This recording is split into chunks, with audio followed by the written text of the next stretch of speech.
नमस्कार दोस्तों क्या शानदार नंबर्स आए हैं। क्या है कि आज दोपहर तक सब लोग ये मानकर चल रहे थे कि 2025-26 के फाइनेंशियल ईयर में जो क्वार्टर वन की जीडीपी है, मतलब अप्रैल मई और जून की जो जीडीपी ग्रोथ रेट है वो 7% तो टच कर ही नहीं सकती। ज़्यादातर का मानना था 6.4%, 6.7%। या आप देख सकते हो India GDP growth likely slowed to 6.7%। In fact मैं आपको बता दूं, आरबीआई खुद मानकर चल रहा था कि ये 6.5% होने वाला है, लेकिन एक्चुअल में जो नंबर आया आप देख सकते हो काफ़ी शॉकिंग बताया जा रहा है। India quarter one GDP growth at 7.8%, highest in 5 quarters. इसको थोड़ा सा डिटेल में समझने की जरूरत है कि ये नंबर्स क्या दर्शाते हैं। मतलब ऐसा कैसे हो गया कि जिसकी वजह से जीडीपी में बढ़ोतरी हुई है, कौन से सेक्टर्स ने कंट्रीब्यूट किया, वो सब कुछ मैं आपको डिटेल से बताऊंगा। चलिए आगे बढ़ते हैं, लेकिन उससे पहले आप सबको बता दूं, आज से स्टडी आईक्यू पर 3 नए यूपीएससी के जो बैचेस हैं अलग अलग ईयर के लिए 2026, 27 और 28, किसी भी साल की आप प्रिपेयर करो आप उसको ले सकते हो। और स्पेशली अभी एंड ऑफ सीजन सेल चल रहा है जहां पर आपको एक्स्ट्रा डिस्काउंट मिल रहा है। ये फोन नंबर दिया, आप इसको कोई डाउट है, प्रॉब्लम है, कॉल कर लीजिएगा, यहां पर आप ज्वाइन कर सकते हैं and use this code Ankit live maximum discount के लिए। लिंक सभी के कमेंट सेक्शन में दिए हुए हैं। चलिए शुरुआत करते हैं। सबसे पहले तो मैं आपको बता दूं कि ये नंबर्स कौन से साल के हैं, कौन से मंथ्स के हैं और किसके द्वारा रिलीज किया जाता है। आप देख सकते हो ये प्रेस नोट जारी किया गया है, इसमें लिखा है quarterly estimates of GDP for the first quarter. आप सब जानते हैं हमारे देश के अंदर फाइनेंशियल ईयर 1 अप्रैल से लेकर 31 मार्च का होता है। तो अभी जो फाइनेंशियल ईयर चल रहा है वो है 2025-26 का। तो क्वार्टर वन आपका खत्म हो गया था जून में, मतलब अप्रैल, मई और जून। तो क्या होता है कि जो जीडीपी के नंबर्स हैं वो 2 महीने के डिले से आते हैं। तो जून खत्म होने के बाद अगस्त के एंड में जो इसका डेटा है क्वार्टर वन का वो रिलीज किया जाता है। तो वही नंबर अभी रिलीज किया गया। और कौन रिलीज करता है? Ministry of statistics and programme implementation के अंदर एनएसओ होता है, नेशनल स्टैटिस्टिकल ऑफिस, और इसके अंदर होता है नेशनल अकाउंट्स डिवीजन। इनके द्वारा ये सारे नंबर्स जारी किए जाते हैं। तो क्वेश्चन ये है कि इस बार नंबर क्या आया है। भारत की जो इकोनॉमी है क्वार्टर वन में इन 3 महीनों में 7.8% ग्रो की है। अच्छा, ये 7.8% का मतलब क्या हुआ?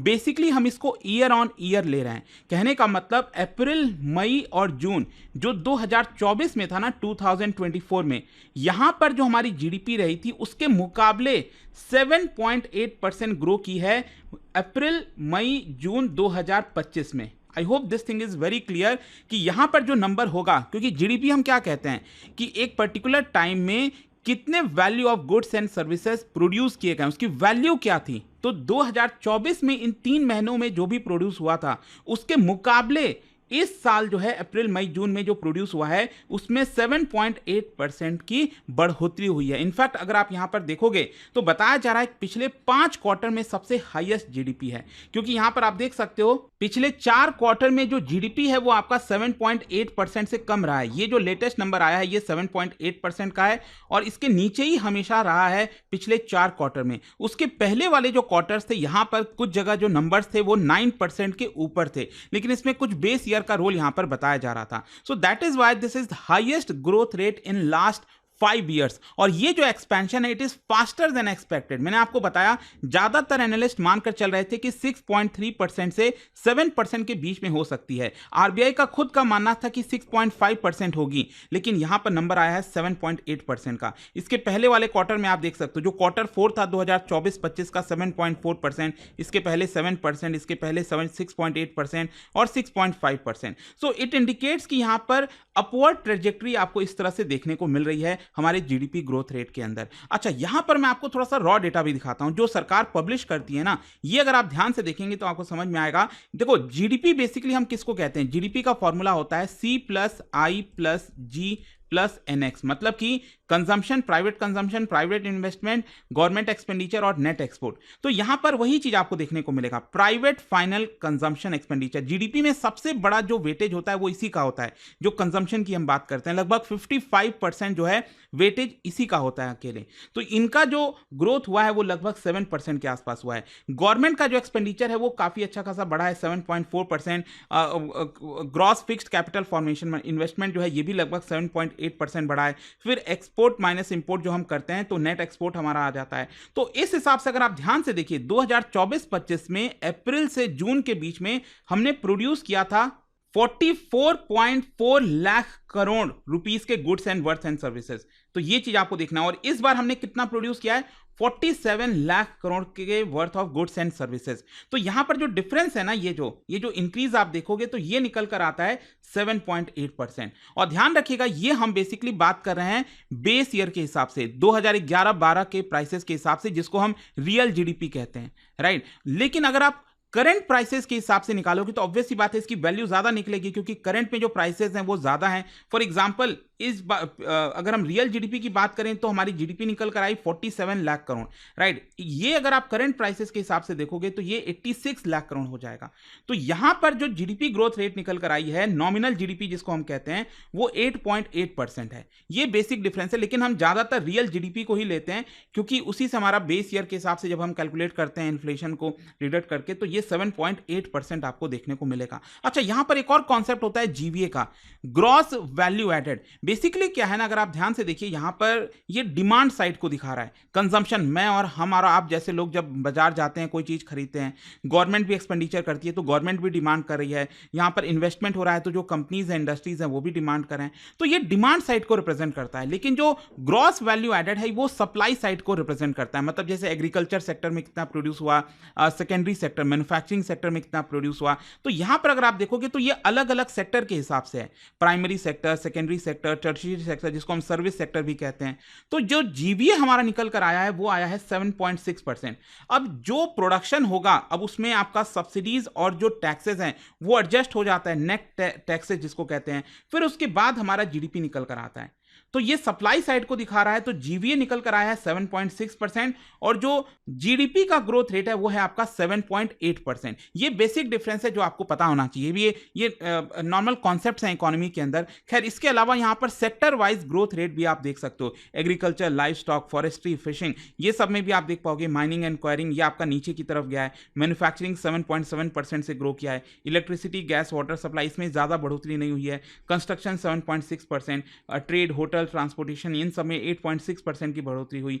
फाइनेंशियल, रियल एस्टेट, ये सब 9.5%। पब्लिक एडमिनिस्ट्रेशन, जो सरकार खर्च वगैरह करती है डिफेंस पर, बाकी सर्विसेज पर, ये 9.8% ग्रो हुआ है। तो यहां पर क्वेश्चन ये है कि ये जो ग्रोथ हमें देखने को मिली है 7.8% की, इसके पीछे का मेन कारण क्या है? सबसे पहला है गवर्नमेंट कैपिटल एक्सपेंडिचर। क्या है कि सरकार ने पब्लिक इन्वेस्टमेंट इंफ्रास्ट्रक्चर पर काफी ज्यादा बल दिया है। यहां पर रोड बिल्डिंग पर, रेलवे एक्सपेंशन पर, डिफेंस प्रोडक्शन पर, जिसकी वजह से ज्यादा सरकार ने खर्च किया है, और इसकी वजह से हमारी जीडीपी बढ़ी है। कंस्ट्रक्शन सेक्टर से भी हमें यहां पर हेल्प मिली है।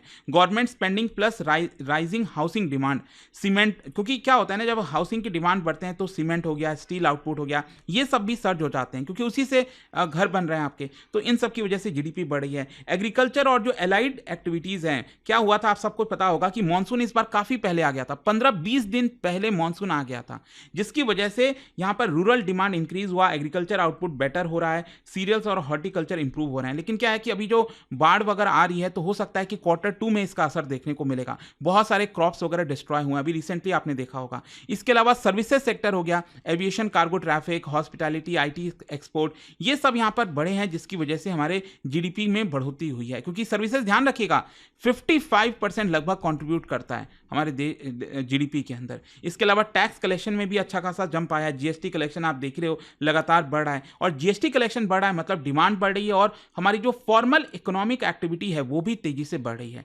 तो इन सब के कारण यहां पर जो जीडीपी है उसमें बढ़ोतरी हुई। लेकिन क्वेश्चन ये है कि यहां पर एक्सपेक्टेशन को कैसे बीट कर दिया। मैंने आपको बोला ना, आरबीआई खुद मानकर चल रही थी कि 6.5% होगा।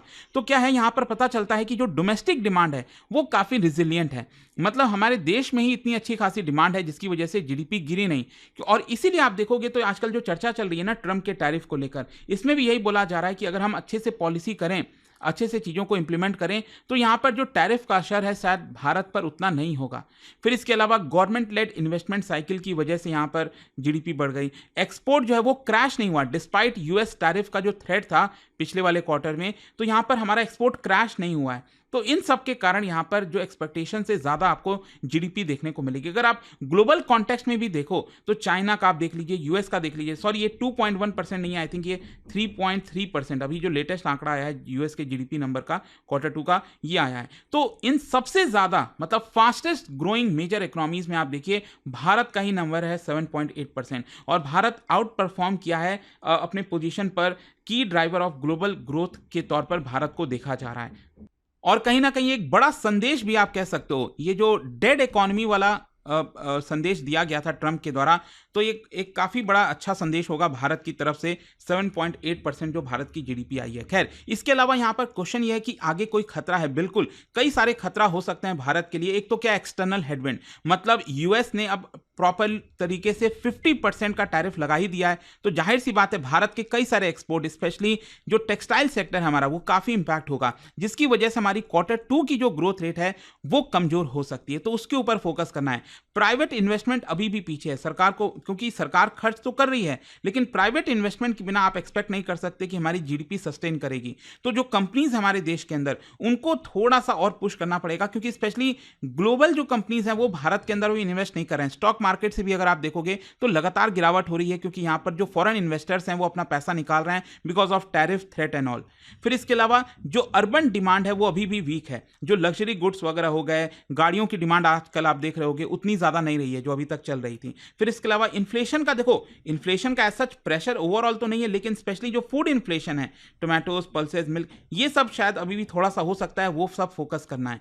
आगे क्या है? आगे यहां पर यही है कि जो ग्रोथ है वो थोड़ा सा मॉडरेट हो सकती है। इस बार तो 7.8% आ गया, लेकिन Q2 में ये शायद नीचे जा सकता है बिकॉज ऑफ यूएस टैरिफ और जो बेस इफेक्ट है उसकी वजह से भी। लेकिन ओवरऑल अगर हम बात करें 2025-26 के जीडीपी ग्रोथ का, तो ये हो सकता है कि 7% से ऊपर चला जाए। अभी तक तो ये लग रहा था कि 7% से नीचे रहेगा, लेकिन Q1 की जो जीडीपी ग्रोथ रेट आई है ये एक प्रकार से पॉजिटिव सिग्नल है कि भारत 7% से ऊपर जीडीपी ग्रोथ अचीव कर सकता है। और कई सारी चीज़ों पर हमें मॉनिटर करना होगा, जैसे मॉनसून हो गया, एक्सपोर्ट परफॉर्मेंस कैसा है भारत का, private capital expenditure, US India trade relations, तो इन सब पर फोकस करना होगा। अगर चीज़ें ठीक ठाक रहीं तो भारत एक सस्टेन ग्रोथ ट्रेजेक्टरी की तरफ आगे बढ़ सकता है। जाने से पहले आप सबके लिए एक बहुत इंटरेस्टिंग क्वेश्चन है, यहां पर आपको बताना है कि जीडीपी के कैलकुलेशन में कौन कौन से चीज़ों को इंक्लूड किया जाता है, और इसका राइट आंसर आप सब जानते हैं, मेरे इंस्टाग्राम पर मिलेगा ही। वहां पर अगर आप नहीं हो कोई बात नहीं, टेलीग्राम से ले सकते हैं इसका सही उत्तर। और दोस्तों जैसा मैंने आपको बताया, अगर आप यूपीएससी की तैयारी कर रहे हैं, कोई भी बैच चाहते हैं, स्पेशली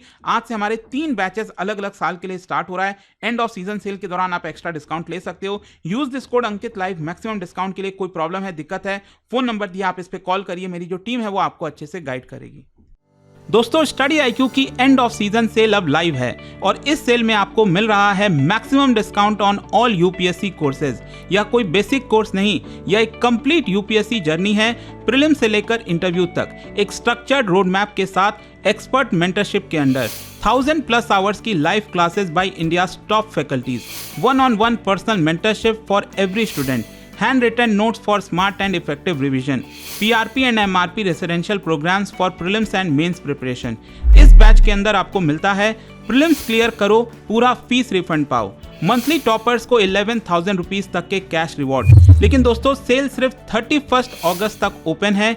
यूपीएससी के सारे कोर्सेज पर लोएस्ट डिस्काउंट एवर एक्टिव है। यह चांस चला गया तो रिग्रेट गारंटीड है। तो दोस्तों अगर आप सच में IAS बनना चाहते हैं तो यह मोमेंट मिस मत कीजिए।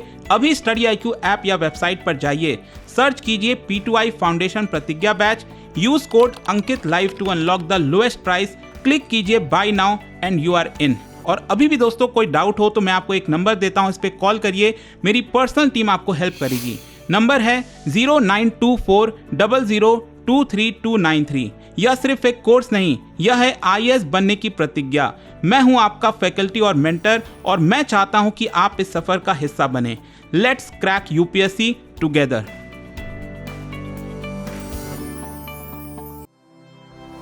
स्टडी IQ IAS, आपका सिलेक्शन हमारा मिशन।